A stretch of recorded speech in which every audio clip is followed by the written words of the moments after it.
Sizinlə Microsoft Word proqramının ikinci dərsini izah edəcəm. Ümid edirəm ki, işləriniz qaydasındadır.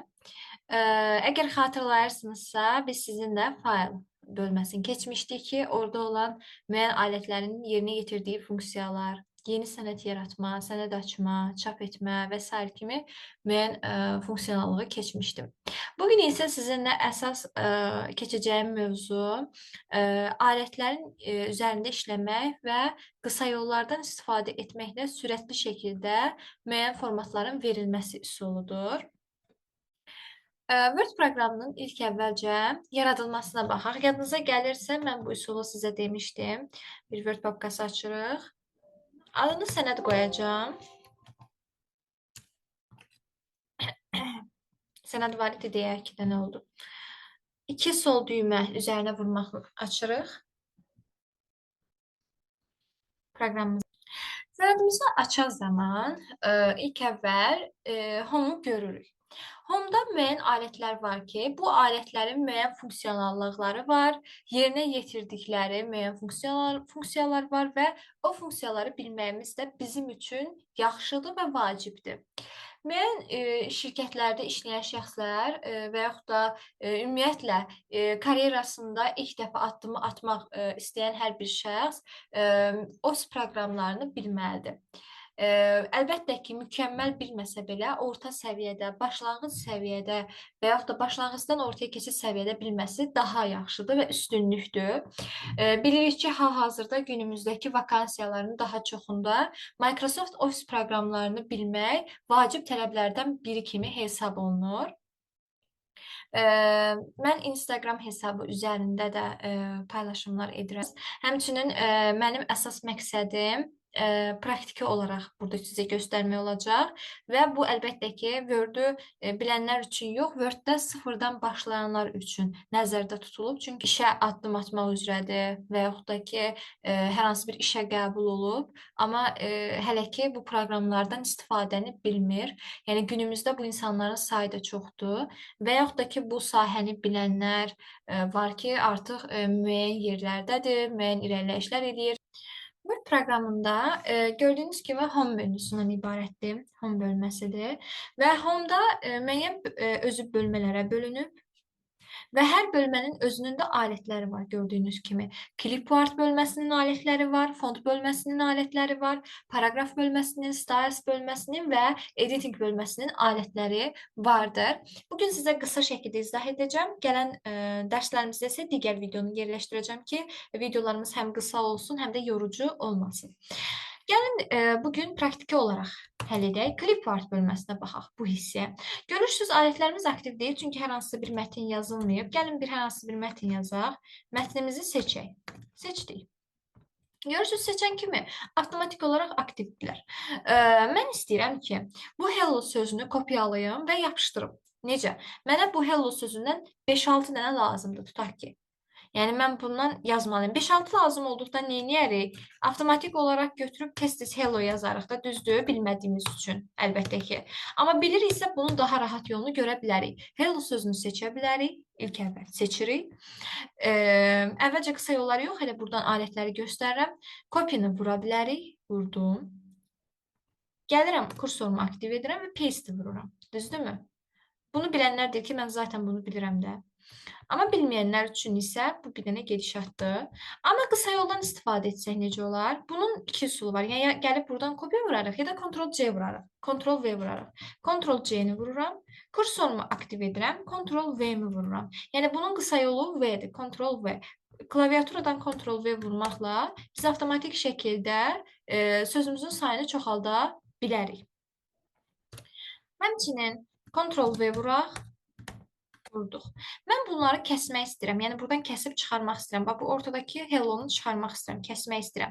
Kəsmək üçün mütləq sözümüz seçilir. Seçildi. Burada qayçı işarəsi də özü isə Ctrl-X-dır. Üzərinə gələn kimi də avtomatik olaraq zaten qısa yolu da çıxır. Yəni, mən buranı vuran zaman o həmin X-la həmin söz gedir. Və yaxud da ki, Ctrl-X vuraram qısa yolla həmin sözümüzü kəsərik. Gördüyünüz kimi həm qısa yollardan istifadə etməklə həyata keçirmək mümkündür, həmçinin buradan alətlərin üzərinə vurmaqla da həyata keçirmək mümkündür. Daha sonra mətnlərimizin yazılan zaman əsas önəmli olanlardan biri də onun şriftinin təyin olunmasıdır. Biz bu şrifti nə formatda yazırıq? Şriftimiz nə formatındadır? Ölçüsü nə qədərdir? Qalındırmı, kursivlidirmi, altından xətt çəkilibmi, rəngi varmı? Bu formatda olan funksiyaları yerinə yetirmək üçün font bölməsinə baxırıq. Baxın, hal-hazırda yazdığım ərizə Times New Roman'da yazılıb, ölçüsü isə 14-dür. Hardan bildim? Çünki proqrama giriş etdiyim zamandan bəri Times New Roman aktivdir və burada da ölçü olaraq 14-dür. Görürsünüz? Ölçülərdir və şriftimiz Times New Romandadır. Yox, əgər mən yazımı Arialda yazmaq istəyirəmsə və ölçüsünü 18 qoymaq istəyirəmsə, həmin sözümü seçirəm. Arial təyin edirəm. Mən daha çox Arialdan istifadə edirəm sənədlərdə. Bu arada siz hansını istəsəz seçə bilərsiniz. Arial. Ölçü isə istənilən ölçünü təyin edə bilərik. Baxın, böyüyür ölçülər. 16 qoyaq. Rahat şəkildə görünməsi üçün. Gördüyünüz kimi ərizə Arialda yazılıb, ölçüsü isə 16-dır. Hardan bildim? Sözü seçən kimi avtomatik Arial və 16-dır. Sözün şriftini böyütmək üçün həmçinin biz sözü seçə bilərik. Böyük, burada A-lar var. Görürsünüz, işarələri biri yuxarıdır, biri isə aşağıdır. Burayla böyüdə bilərik. Görürsünüz, şrift böyüyür. Burayla isə kiçildə bilərik. Görürsünüz, şrift kiçilir. Böyüyür və kiçilir. Hazır 22-dəyəm və 16, 14-dəyəm. Belə. Biz sözümüzü qalın yazmaq, kursivni yazmaq, kursivni əyri mənasındadır. Görürsünüz, kursivni əyridir. Altından xətt çəkmək istəyirsə, bu alətlərdən istifadə edirik. Bunların hər birinin qısa yolu var. Sadəcə hər iki alətlər üzərində izah edirəm. İlk əvvəl söz mütləq seçilir. Sözümüzü seçdik. B qalın yazır, vururuq. I, yəni italikdir, Ctrl-I, əyri kursivni yazır. O isə altından xətt çəkir. Gördüyünüz kimi altından xətt çəkdim, kursivni yazdım və qalın yazdım. Əgər gəlib bir dəfə vursam üstünə qalın sönər, kursivni sönər və altından xətt sönər. Həmçinin qısa yollarla Ctrl-B, Ctrl-I, Ctrl-U vurmaqla da həyata keçirdim.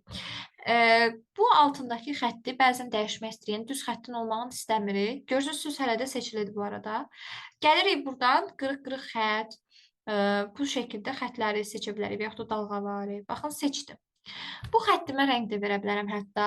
Necə verərəm? Həmin bölməyə daxil olub underline colordan istənilən rəngi verə bilərəm. Görürsünüz, qırmızı rəng verdim. Bəs necə söndürə bilərik? Yenə də həmin bölməyə daxil olub none eləyərik, sönər. Və i-ni də, b-ni də söndürsək, qalınlıq gedər. Yəni, hər hansısa bir əməliyyatı yerinə yetirən zaman mütləq sözlər seçilməlidir. Sözümüzü seçirik və alətlərdən istifadə edərək yerinə yetiririk. Bəzən olur ki, bu ərizənin sözlərinin hamısını böyük hərflə yazmaq tələb olunur. Yəni, mən istəyirəm ki, bu ərizədəki bütün hərflər böyük hərflə yazılsın. Neynirəm? Gəlirəm, bir-bir silərəm, başlayaram caps lock və yaxud da ki, shift-lə başlayaram, hamısını böyük yazıram, düzdürmü? Amma yox, mən elə yazmaq istəmirəm. Çünki bu vaxt aparan işdir də. Sözümü seçərəm, avtomatik olaraq, baxın, burada belə bir alət var. Change case deyilir buna. Daxil olaram, baxın, bu lowercase-də bütün hərflər balacadır. Deməli, hamısını balaca yazır. Üçüncü uppercase-də hamısı böyükdür. Yəni, hamısını neyəcək? Böyüklə yazacaq. Capitalize baş hərflərini, toggle isə böyük balaca. Uppercase vuranda baxın, avtomatik hamısı böyüklə yazıldı. Yəni, mən bir-bir silməyimə ehtiyac olmadı. Lowercase vursam, baxın, hamısı balaca yazacaq. Hamısını silib balaca yazmağa ehtiyac olmadı. Sözü seçdim və sözü seçərək müəyyən əməliyyatları icra etdim.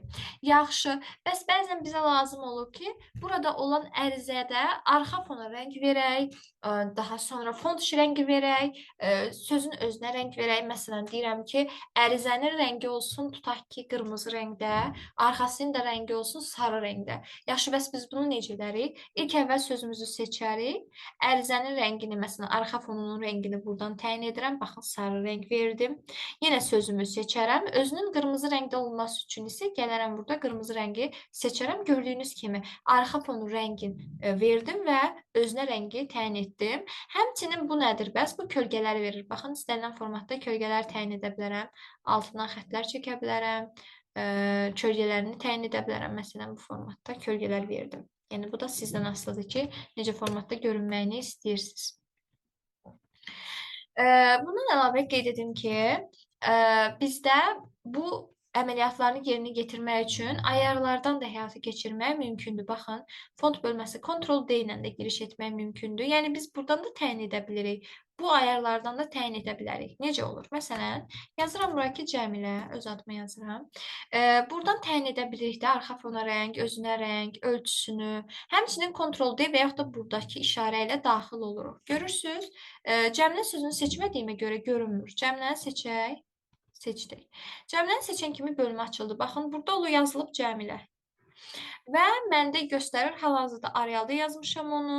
Ölçüsündə 16-da qoymuşam. Əlbəttə ki, mən bu şrifti seçə bilərəm. Baxın, burada görürsünüz necə görünür. Baxın. Baxın. Ə hərfləri belə görünür bu arada. Normaldır. Məsələn, qalın yazmaq istəyirəm. Görürsünüz. Ölçünü buradan çoxalda bilərəm. Məsələn, 48 qoydum. Böyük göründü. 28-də qalsın. Font color font rəngidir. Yəni şrift rəngidir ki, təyin edə bilərəm. Elə qara qalsın məncə. Alt xəttidir, ehtiyac yoxdur. Bunları baxın belə ayarlardan təyin edirəm. Və görürsüz, Cəmilədə çox sıxdır da biraz. Sözlər arasında məsafə yoxdur. Təyin etmək üçün advanced-a girərəm. Baxın, spacing var, məsafə, ara. Qoyuruq bunu, məsələn, expanded. Baxın. Biraz aralandılar. Bəzən olur ki, siz sözlər yazan zaman çox aralı görünür də, expanded qoyulur ona görə. Məsələn, OK vursam, baxın, sözlər arasında məsafə var. Yox, əgər sözlər arasındakı məsafəni istəmirəmsə, o expanded'i normal eləyərəm. OK vuraram, baxın, normal şəkildə düşdü. Yəni, bunu ayarlardan təyin edirik. Məsələn, sözün üstündən xətt çəkmək istəsək, AB vurarıq, sözün üstündən xətt çəkərik. Gedirəm. Gələn dərslərimizdən isə davamlı olaraq paraqraf bölməsini və editing bölməsi haqqında daha ətraflı məlumat verəcəm. Üzərindən keçid edək. Məsələn, hello yazdım. Görürsünüz, avtomatik olaraq üzərindən xətt çəkildi. Çünki burada bunlar aktivdir. Söndürürük. Qısa yollarla işləyək. Kopyalamanı burayla etdik. Yapışdırmanı bununla etdik. Kəsməni bununla etdik. Amma qısa yolları necə oldu? Ctrl-C vurduq. Kursor aktiv edirik, V vurduq. V vurduq. V yapışdırdı. Kəsmək üçün seçdik. Ctrl-X, X vurduq. Kəsdi. Həmçinin qalın yazmaq istərsə Ctrl-B vurduq. Görürsünüz, B də burada aktiv oldu. Ctrl-I vuranda italik, yəni kursivini yazdı. Ondan sonra şriftin tipini buradan təyin etdik. Ölçüsünü buradan təyin etdik. Həmçinin böyük balaca yazmağı, arxa fona rəng və mətnin rəngləndirilməsini izah etdim. Gələn dərsimizdə görüşənədək.